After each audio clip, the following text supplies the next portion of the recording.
Hi, Paul. How are you? Good. How are you doing, Randy? Not bad.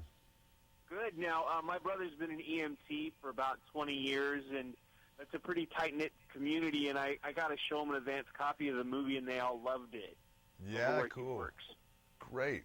That's good to hear. That means a lot to me. Thank you. So I'm wondering, what kind of preparation did you do personally to kind of get into that world and kind of get a feel for what they do and kind of how they interact with each other? Well, they had a paramedic come to set, and we were rehearsing the first week I had flown up there to Vancouver, and they scheduled a whole morning where myself and Jay, my partner in the film, went with this gentleman, and he kind of just showed us the lay of the land in the back of that ambulance, and you know, like where the defibrillator would be, you know, where you would keep, you know, the pen light on your person, you know, how to start an IV, CPR, all that stuff, and more or less just like being comfortable in the back of an ambulance. That's what we wanted it to look like. You know, I'm an EMT, and I have to be an EMT. I have to look like I feel as though I belong back there with, you know, with the patient and what have you. So I felt like I pulled it off. You know, I was very curious how it was going to end up looking, the final product, because, you know, I'm obviously very far from an actual paramedic, but you know, the quick class I had, on-the-job training, you know, I think we got it done. Well, I'm wondering, because you're a little bit bigger than your average person, did they have to get you a little bit bigger ambulance? No, it was a regular ambulance, and I did bump my head a few times. Those things are pretty tight. Well, now, I want to know for myself, what is the process of deciding which franchise is right for which superstar in terms of the WWE? Do they just come up with a script and say, man, this is perfect for Randy Orton? You know, I think a lot of things probably go into that decision-making process. You know, they do ask us. They don't ask us if we'd like to do it, more or less. They ask us, you know, they you know, it's part of the job. You know, I was told we'd like you to do 12 rounds 2 reloaded. I could have probably turned it down, I think. You know, why would I do that? You know, I wouldn't do that. But, you know, as far as why Randy Orton, I think it was because they wanted to see how I did. They wanted to give me an opportunity. You know, that's what the WWE does. They, you know, have this big group of talent, and, you know, in all forms of entertainment we do, they give that talent an opportunity. And, you know, that talent either sinks or swims, and then that, you know, deciphers how the rest of that talent's career will go, you know. And in this case, they wanted me to, you know, have a shot. They wanted to see if I could pull it off, you know. And, you know, it's coming out today, so we're going to find out pretty quick. But if you like action movies, you'll like 12 rounds too. Well, and that's the thing. It does come out today, giving fans a chance to see it. And what I want to say is that I was a big fan of the original. I love these movies. I love action movies in general. We don't see too many of them.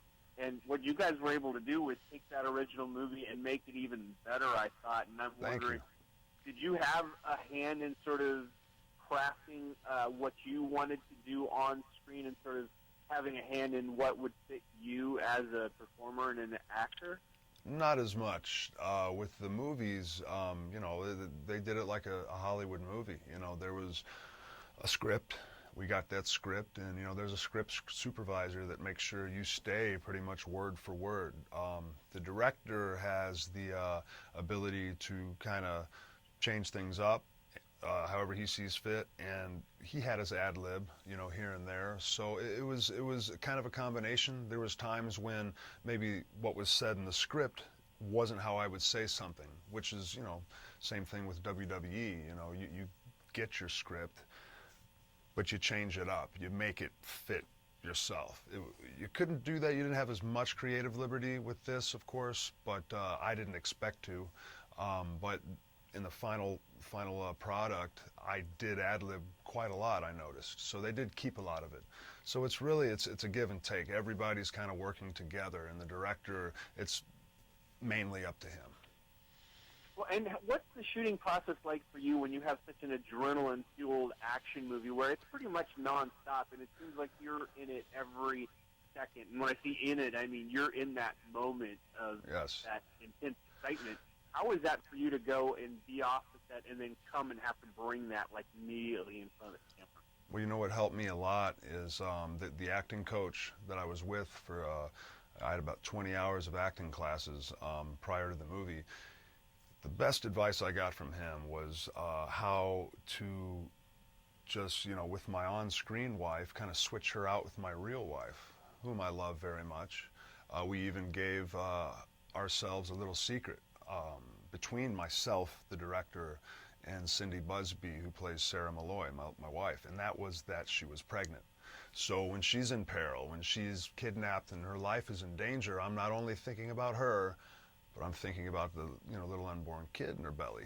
Now, that wasn't part of the movie. She wasn't pregnant in the movie, but that is how I went about making, the motive, each scene that was high stakes, where she's kidnapped and her life is in danger and my wife might die. It's not just my wife in my head, I'm thinking. And I think that helped me kind of propel that emotion, it helped me bring that emotion to the surface. And I think that advice that acting coach gave me, I think that essentially, helped me make this movie. Well, I'm almost out of time, and I want to say again, it's a great movie. I thought it was better than the first one. And last question I want to ask you, are you going to get your own Flintstones character? I'm sorry, ask that one more time. Are you going to get your own Flintstones character? Oh, Flintstones character. Ha ha. Am I going to get my own Flintstones character? Let's see, who would I be? I don't even know if I want to know who I would be. We'll leave it to Cena to be the Fruity Pebble of the bunch, and maybe Captain Crunch will need a new mascot one day, and they can put the Apex Predator on the box. Well, you know the movie's coming out, right? Excuse me? You know there's a Flintstones movie coming out, Oh, right? I'm sorry. I thought you said, your movie's coming out, right? I'm like, yeah, that's what we're talking about. Oh, I didn't know there was a Flintstones movie coming out. No. Oh, no, they just announced the WWE Flintstones movie. That's why I asked. That's tremendous, and I had no idea. I'll make sure I tell my people today that, thank you for the filling me in on everything that's going on right now currently in the WWE. No, I wasn't trying to say, hey, are you going to be on a Fruity Pebbles box like Oh, Justin? yeah, that's what I thought you were talking about. I don't know offhand all the movies that are in production right now, because I usually don't even know what city I'm in. Oh, that's funny. No, they have all the wrestlers coming in for the Flintstones WWE movie. It was just announced this week. Oh, okay, great. Yeah, I didn't get that email, I guess. Okay, well, I'm sorry, but I'm sure you'll hear about it soon. So. Sweet. I'll make sure I'm sitting front row for that Flintstones movie. I'm sure it'll be great.